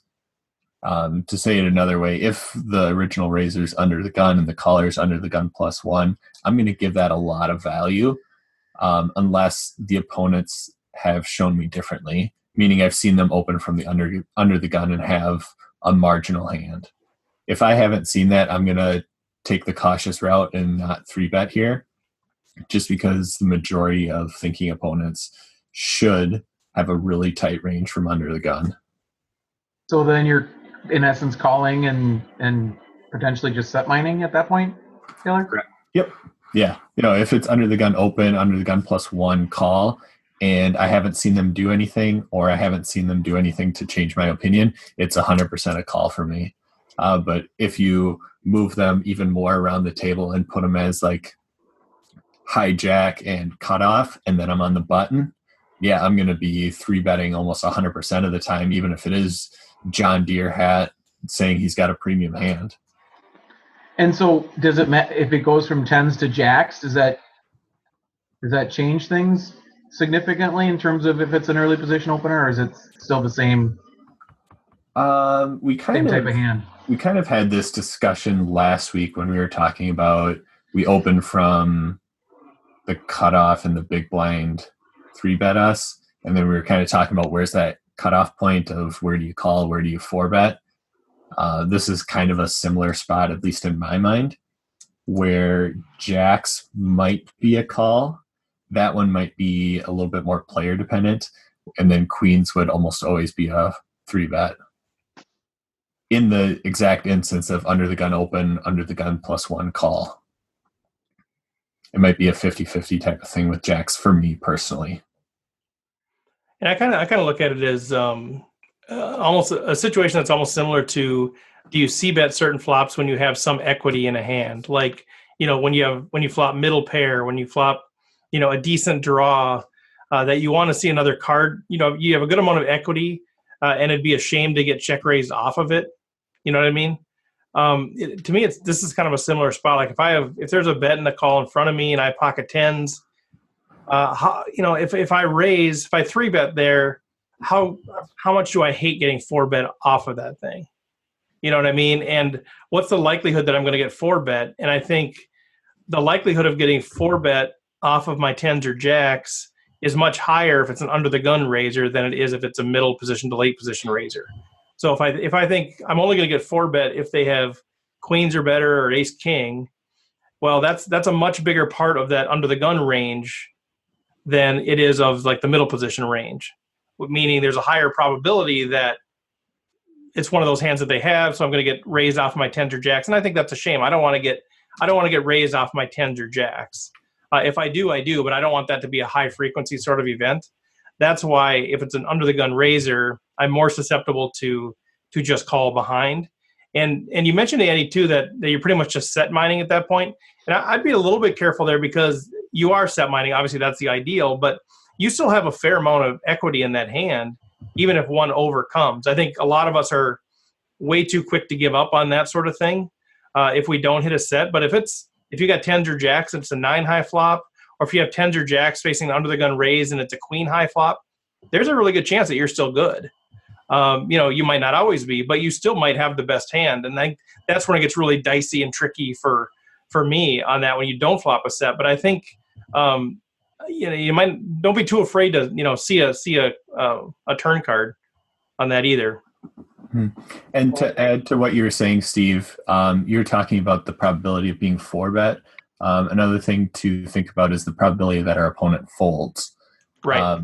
When they're under the gun, it's less likely that they're going to be folding if they're opening with a smarter under the gun opening range. Whereas if they're in later position and you have tens, you're kind of hoping to get folds from hands like queen jack, king queen, those types of hands that have equity against you, but still they fear a lot of other hands. And when you 3-bet, you can get them to fold thinking that they've been like they're pipped, like they're king queen versus ace king or ace queen. So you get a lot more folds the later position the open is. And then when you're under the gun, those king jack, queen jacks are less likely to open. So you're going to see less folds from the hands that you're hoping to get folds from. Yeah, I think that's a great way to think about it. Let's say, somebody under the gun is opening whatever, 8% of the hands. They're probably never going to fold to a normal 3-bet. It's either going to be a 4-bet or it's going to be a call. So yeah, your fold equity is very small in that spot unless there's some other dynamic in play versus somebody who in later position is opening 20 to 25% of hands. They're still only going to 4-bet you at that top range, and they're going to call you with some range. But yeah, then there's a nice chunk of hands that are just going to fold to your 3-bet. I think that's a great point, Taylor. You're looking at the whole range. How much of that range can you get to fold? And then you can obviously, once you've 3-bet, you can represent a lot of different things after the flop. Now at the $30 and $50 tournaments, in the 5,100 blind level range, do you notice a big difference in the under the gun raises versus? I just haven't seen a big difference. I see people with 2 face cards, any 2 face cards, 9, 10. It feels like they like the cards. They're gonna play it there. Do you see that as different? I think I see it as the tournaments get up to 150 or higher. But do you see it in the 30 and I'm just missing it, or what do you think? To me, there's maybe I'd say 20 to 30% of the players that there is a difference. I would say that there's certain players where I know that they're betting, their ranges are different by position. But yeah, I think that's a good point. A lot of the players are just playing the 2 cards. It doesn't matter if they're small blind, big blind, under the gun, button. If they like their hand, they're going to like their hand. I don't know what other people think about that. Yeah, again, it's player dependent. You have to, what have you seen them do in the past? If it's early on in a tournament, you don't really know. You have to go by how is the general field of players playing in that spot. And you kind of just base your decisions based on how the general poker player at that level is going to play. Until you've seen a few hands and seen them show down a few hands and try to understand where their head's at. Right. But yeah, early on like that, I would think, to Stacy's point, that might be a better spot to even 3-bet an early position raiser early on in a $30 or $50 tournament to an unknown player. Because to your point, they're gonna be opening a lot wider than a thinking player. Yeah, you're betting more you're 3-betting for value more against a wider range. Right. Yeah, you actually you want them to call you with their king 10, ace 9. Yep. Garbage. Yeah, that's true. But yeah, I don't know. What are your thoughts on that, Stacey? Then does that change things for you? Or are you just saying maybe it's less about paying attention to position in those cases?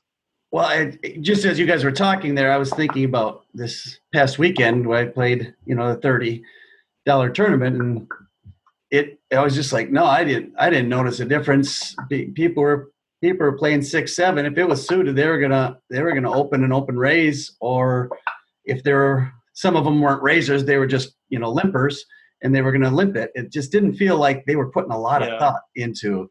And so to change a lot of my strategy at that point didn't seem necessarily wise. Whereas after the second break, now all of a sudden players that were left, they started noticing a difference where people were a lot tighter. We were only having 2, maybe 3 to a flop. And I started noticing a bigger difference at that point compared to the beginning. I was just wondering if maybe I was missing it at the beginning of tournaments and other people see it and I just don't. Yeah. So is it because the general public there is just really, really loose all the time? And then by the time you get to the middle, those people that are really, really loose all the time are not there anymore? Or is it their stacks are getting shorter, and so now they're playing a little tighter because they're more concerned about losing their stack? So, what is that dynamic? I see a difference even at the 306 level. It usually starts to tighten up a little bit, and it gets a little bit more like real poker. That's my thought. I don't know how other people feel there. Is that because they're getting low on chips, or is that because the people that were wild and crazy at the beginning are gone? No, even though my table might be still the same. It just percentage of stacks, the number of big blinds they have is down, and they start to feel it. That's my thought.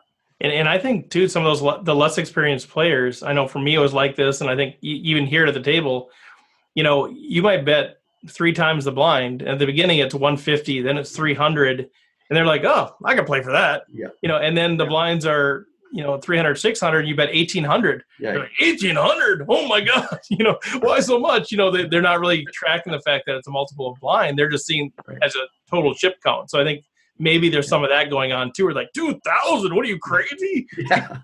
You know what I mean? Yeah, they'll say it out loud to you. They'll tell you, that's crazy. Or they'll say, 600 when the blinds are 50, 100. Somebody will go 6x. And they're like, 600? Oh, I can call for that. They're not really putting together that, there's actually some logic behind the multiple of blind thing. Right. So what I'm hearing a little bit is, early in the tournament, one of the key indicators is, where are those raises coming from, or where are those bets coming from, as an indicator of whether we're going to call or 3-bet behind. Are there other key determinations that might change your action from a 3-bet to a call when the average stack is 100 big blinds deep?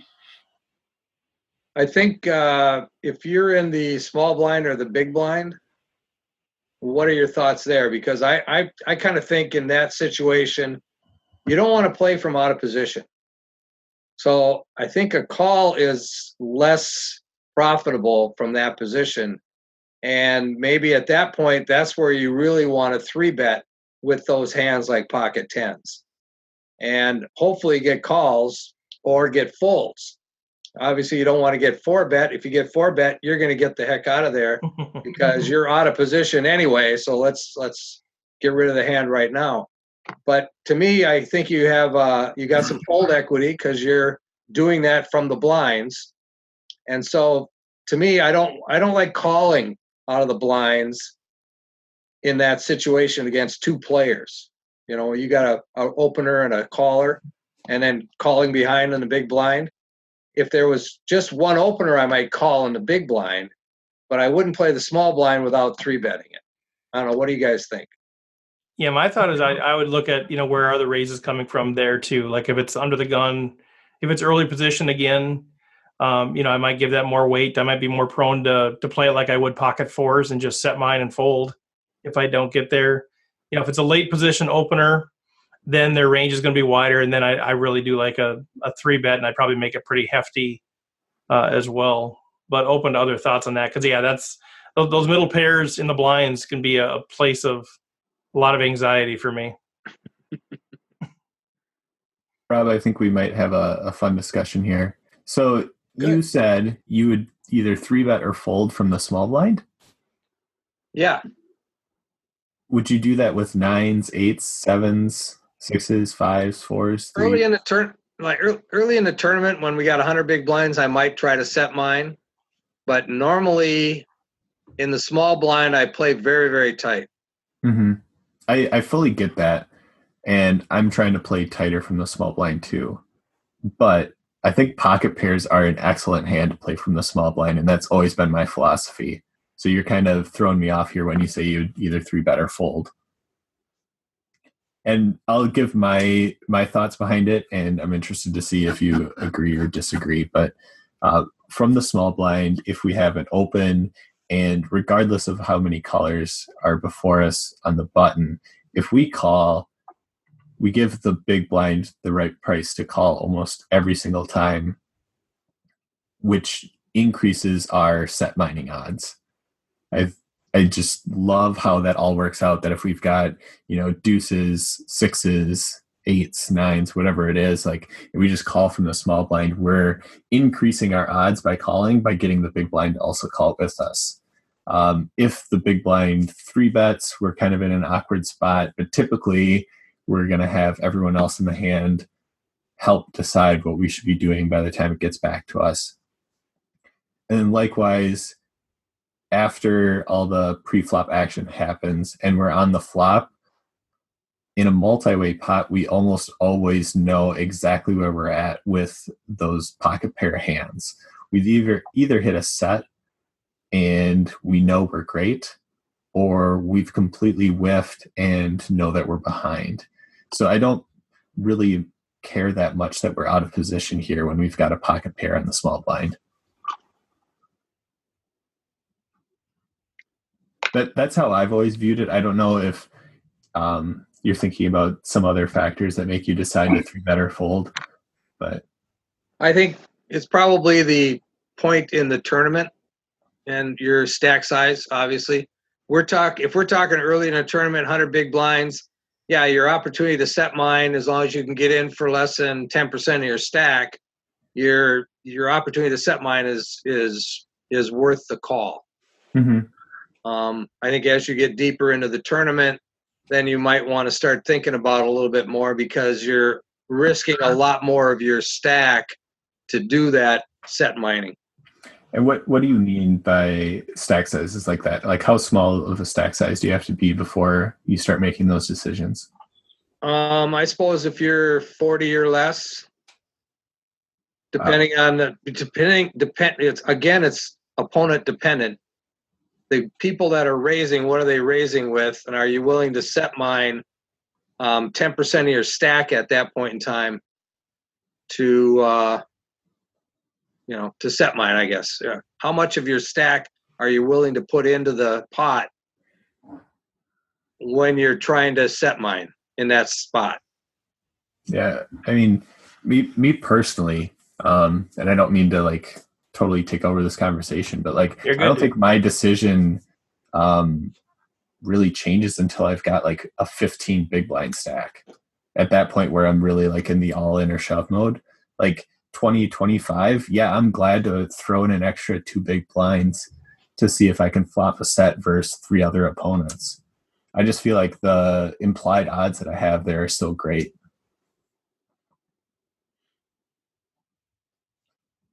Thought? No, that's good. Yeah, I definitely get what you're saying with playing tighter from the small blind, and it's something that I've noticed in my own game, and I've been really folding a lot more from the small blind. But I'm not folding my pocket pairs. So I haven't considered it, and that's kind of why I wanted to bring up this spot, because I've only thought about it from the I've got great implied odds, I'm just going to keep doing it type of thing. So here's the thing. Next time we play, Taylor, March 30th. If you come in the small blind everybody's going to know that you got a pocket pair in your set. Yeah, right. I know. I gave it away now too. There's other instances where I'm very. That's all you could very possibly have. That's the only thing he could have because he folds everything else. So Or if he's going to raise if he's got a big pair. I'll do it with a few other select hands too, but I'm not going to tell you which ones. Exactly. Otherwise, you'll definitely play perfectly versus me. So Taylor, how does that? I know I hear a couple things happening, and sorry to pick on you a little bit, but you mentioned earlier you're trying to update your three betting ranges, which includes, I assume, increasing the polarization. So your three bet bluffs and your three bet value hands, and you mentioned maybe three bet value betting with pocket tens later position. How do we kind of consider? This is I guess for everybody, Taylor, you can or whoever, but if we have aces in the small blind or big blind, and there's a bet and a call behind us, it's pretty good option that we're going to probably three bet that to try to get that heads up. Kings, probably queens, maybe player dependent, jacks, who knows, tens, all the way down. Twos are probably just a call, whatever. But how do we sort of think about, should we be three betting our pairs versus just set mining? We obviously talked about a chunk of it, but at what rank are we saying we're going to three bet? We're going to value bet this thing. What considerations do we go into play on? Should we be three bet value, or should we be three betting with jacks, or just set mining with jacks? Queens, set mining with queens. How do we decide which we should be doing? What do you guys think? What are those key drivers there? Or are we always set mining, early in a tournament and just hoping, even with queens, that we hit a queen or an overpair? What's making that decision on, are you three betting or are you just calling out of the blinds? It's probably the level of the tournament that you're in and the players at the player pool. Let's say we're still early in the tournament, so the average stack's like 100 bigs. Yeah, is this a MSPT $1,100 buy-in? Or is it a $30 Sunday morning running aces bingo fest? Well, you tell me what the difference is then. Tell me what the difference is. Well, the difference is people are not as experienced in the $30, so they're going to play a lot more wider. Yep. So you're going to be able to three bet for value much more often in that kind of tournament, and you're going to know pretty quickly where you are. In an MSPT, $1,100, where you've got a whole bunch of very accomplished players, you don't have too many soft spots in those tournaments. Right. It's going to be very difficult to understand where you are in that type of scenario. So it's a totally different scenario. So does that make you more prone to put a big three bet in with queens to try to just take it down right there out of position? Or does it make you more prone to call and set mine? No, I'm still going to three bet my queens, but I'm not probably gonna maybe three bet my jacks, but probably tens is where I'm gonna start to think about set mining. Versus in the 30 in the dirty 30 at running aces, you might be more likely to three bet down to your nines or tens or something just because you're doing for value. Exactly. I could three bet for value with eights or nines probably in the $30 bingo fest. Okay. I'm just saying. Yeah, no, that's good. Okay, so you're looking at the tournament and more so the quality, if you will, or the experience level of the players. Yeah, the experience. The experience of the player definitely makes a difference. And you're going to get four bet, I believe, less often in the $30 tournament. Correct. Don't see a ton of it. And when you do, you pretty much know it's aces or kings. Exactly. Whereas you're at a more experienced tournament, somebody might be feeling you out and going to four bet you with 9-10 suited just to see what your reaction is, or I don't know. Yeah, here comes Waz and Alex Mua and all these guys are going to be four bet shoving with Jack 9, baby. Let's go. Exactly. Yep. Putting the pressure on you. Okay. Yep. Other thoughts on that? Make a big difference. Oh, that's good. That's good thought, Rob. So experience level of the players. Other thoughts on how do you play those middle to upper pairs out of the blinds? I think part of it depends upon what your goal for your overall play style wants to be. If you can get to where, and this is, I think, what Taylor was alluding to with he's trying to widen his 3-betting range to give him more options to be able to 3-bet things and for people to have a more difficult time to play against him. Because if you end up, let's say you 4-bet nothing but aces, and everybody knows that. That means whenever you 4-bet, people know exactly what you have and they can play perfectly against you. And you're guaranteed to win the minimum and lose the maximum, Right. pretty much, if people know that. So that's why it's important to not always play straightforward. That's why I always feel like I 3-bet and 4-bet way too little. But it is scary to put a 3-bet out there, Yes. especially once you start to get down into your less premium hands. And that's one of the reasons why Taylor was also mentioning the nonlinear range, so that you can have some hands that are definitely based upon the quality of that hand. It's not worth the 3-bet or the 4-bet, but as an overall strategy, it makes sense, and it protects the equity of your powerful hands because people can't always give you credit. And it gives you an easy, when someone then raises on top of you, you've got an easy decision because you have a crap hand or relative crap hand that you 3-bet with, and now you can throw it. Yeah, no, I think that's exactly right. Those middling hands, those are the ones you want to see flops with. You want to realize your equity in. If you don't feel like you have much equity against a 4-bet, then those are easy folds. If you have a ton of equity against 4-bets, those are easy shipments. And does everyone understand when we say nonlinear range? Go ahead and give it your explanation, Taylor.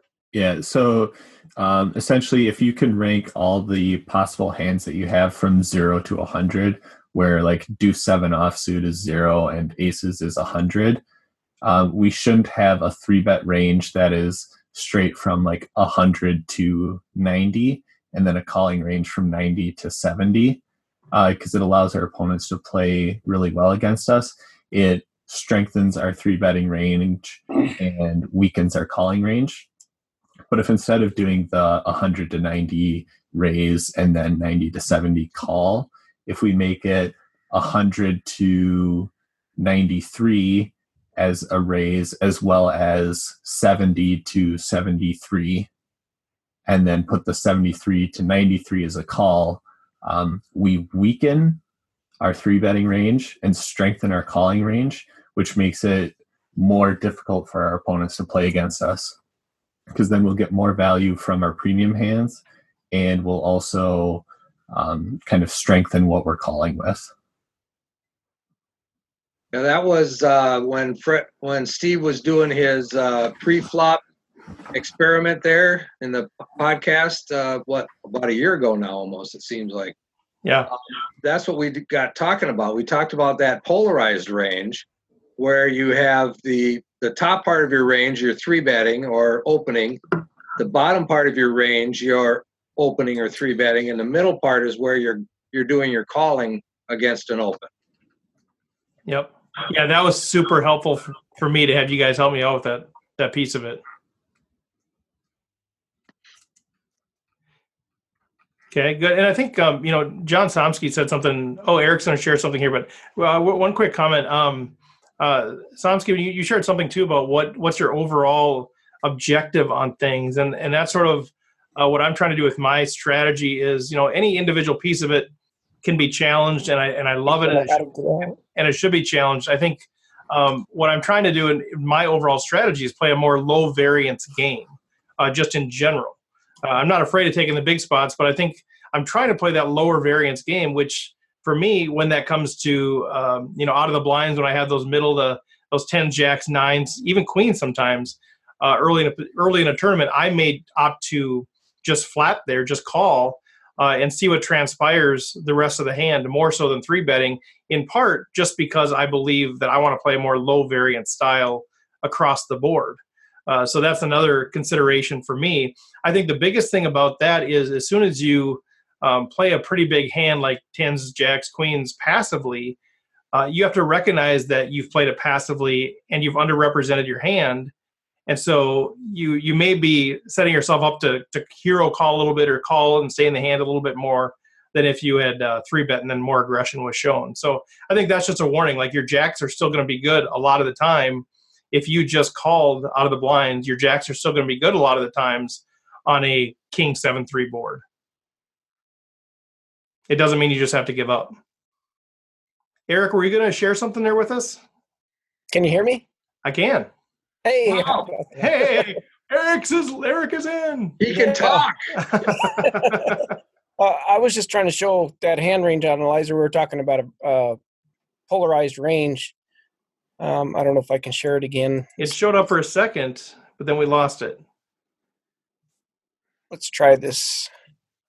It's starting. There you go. Yep. But can you see my mouse? Yes. Over on the underneath pokercoaching.com.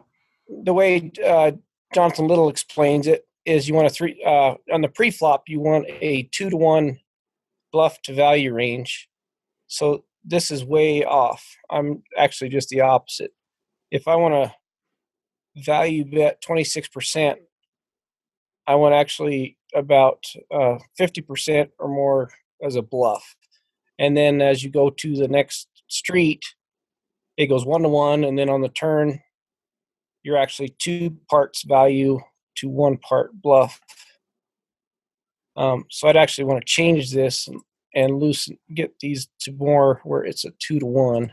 So for folks that don't have the video, what Eric is clicking through right now is a range analyzer, and I'd recommend go to YouTube to check this out. But basically, he can click on the hands that he wants to put in his range that he's 3-betting for value, like aces, kings, queens, that ace king, that sort of thing, and then check the hands that he's going to say, I want these as 3-bets as a bluff, and then ones that he's just going to call.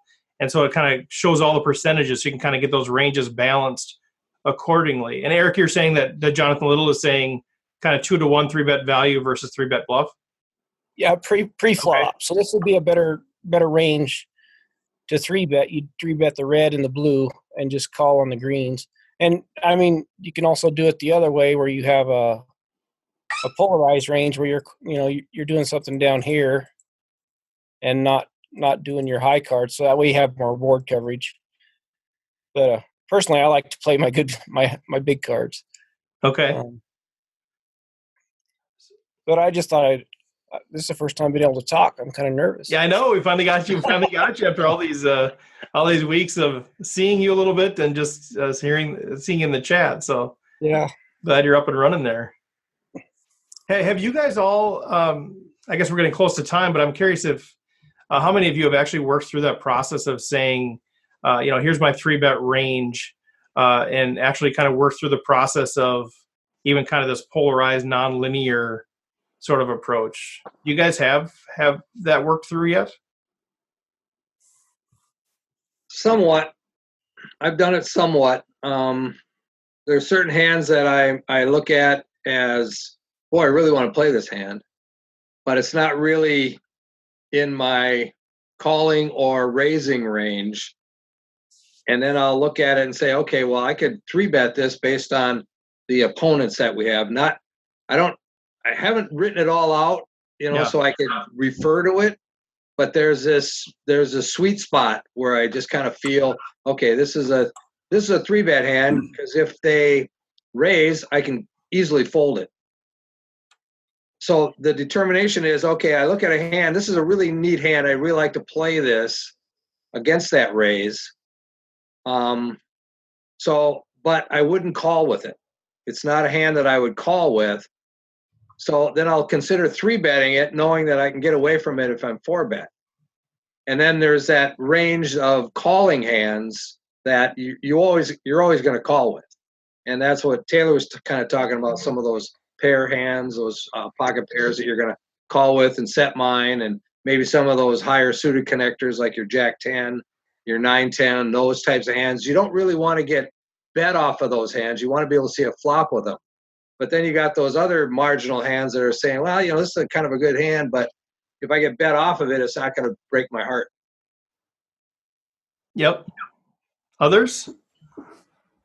I went through the process before of setting up a range of here's what I'm going to open, here's what I'm going to 3-bet, and what I'm going to do as a value versus bluff, etc. And I quickly moved away from it because every situation is different. Just before we were talking about, well, what if the open raiser is in this position versus that position? What if our stack sizes are this or that? Those play so much into what you should be doing in each situation that you kind of realize that if you set up a starting point, it's okay, but that can't be like the set in stone things that you do. In some instances, you're going to have to really widen your 3-betting range, which may feel uncomfortable if you're not used to widening your 3-betting range. And then there's other instances where you should really be tightening it, which doesn't feel as comfortable because I think majority of people really are happy with calling and not 3-betting in certain spots. So I thought about it and quickly stopped trying to plan something out in terms of my ranges for various spots. Yeah, I'm kind of similar. I was thinking about that when you asked it, Steve. I think mine is about 70% situational, where I'm actually sitting at the table now, and this is since we started talking, because 3-4 months ago I wasn't 3-betting except my premium hands. And now I'm kind of looking at each player when I sit down, and I'm kind of watching, kind of looking around for situations where, yeah, that guy, if I get to see his cards at the end, he raised and he ended up showing some hand at the end. I'm like, okay, keep him in mind, and then look for a situation later. And there's a few other people's I go, okay, I think I got an advantage post flop on this guy. So if he does call my 3-bet, I still got a chance to pull down even more money. So that's kind of more my thought right now. Is I still don't do it a lot, but I'm thinking about it a whole lot more than I used to, thanks to our discussions. Yeah, I feel kind of the same way. Like, I mean, I went through a lot of work, and you guys are all a part of that process. And I still use those opening ranges quite a bit, but I am more flexible with them depending on situation. But I do think what helped a lot is just we're kind of working through that exercise of formalizing my nonlinear ranges, my polarized ranges, and just thinking that through and being challenged by you guys and other people to kind of think about how I think about 3-betting.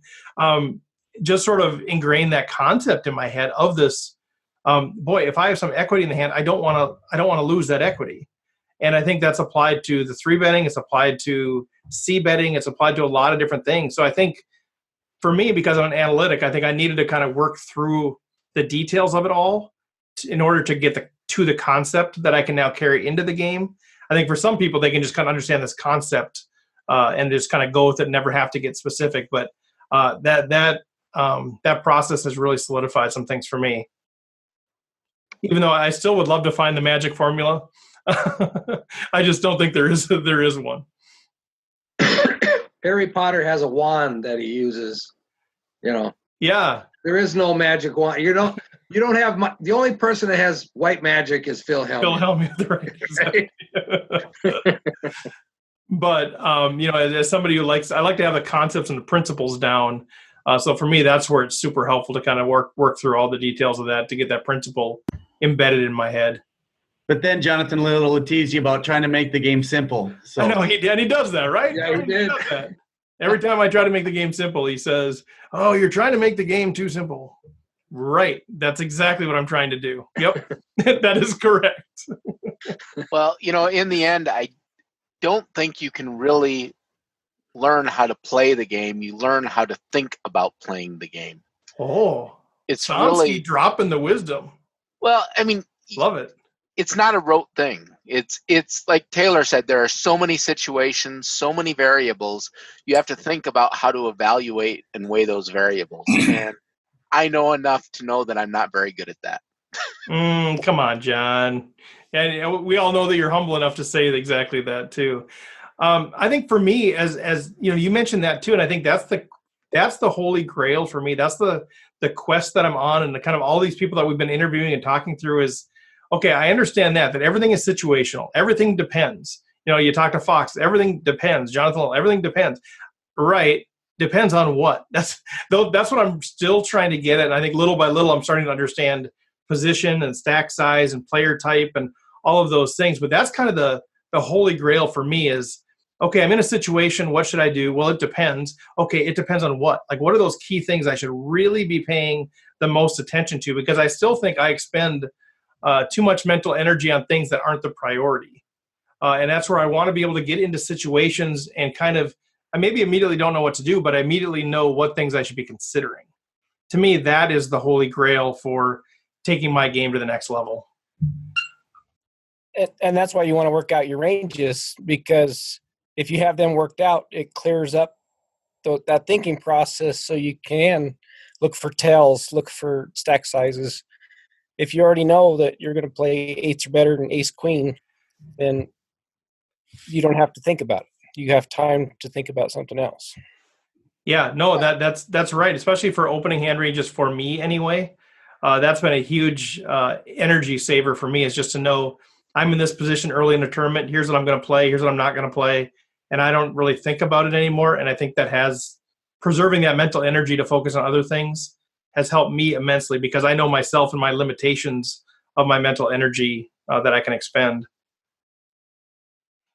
And at some point you get to a point where certain things just become reflex. Like when you're playing baseball, you no longer think about, okay, I need to move my glove up here to catch the ball. You just see it, you see how it's coming, and you know where your hand has to be in order to catch the ball.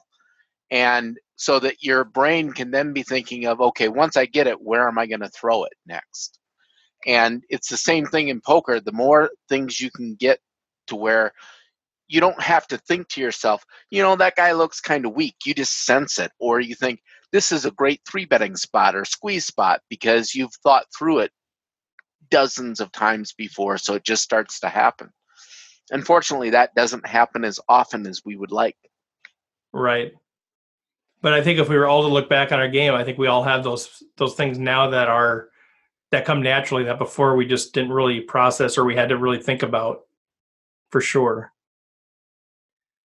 Well, good stuff. Anything else that anybody wants to add here as we wrap up? Good discussion, as always. All right. I'm seeing some heads shaking, some eyes closing. So I think we'll wrap it up there. As always, thanks, guys. Man, I love the conversations, and we'll chat next week. If you have any ideas for next week's topics, just shoot them off, and we'll send them out. All right. Well, thank you once again for joining us for another episode of the Rec Poker Podcast, sponsored by Running Aces Racetrack and Casino.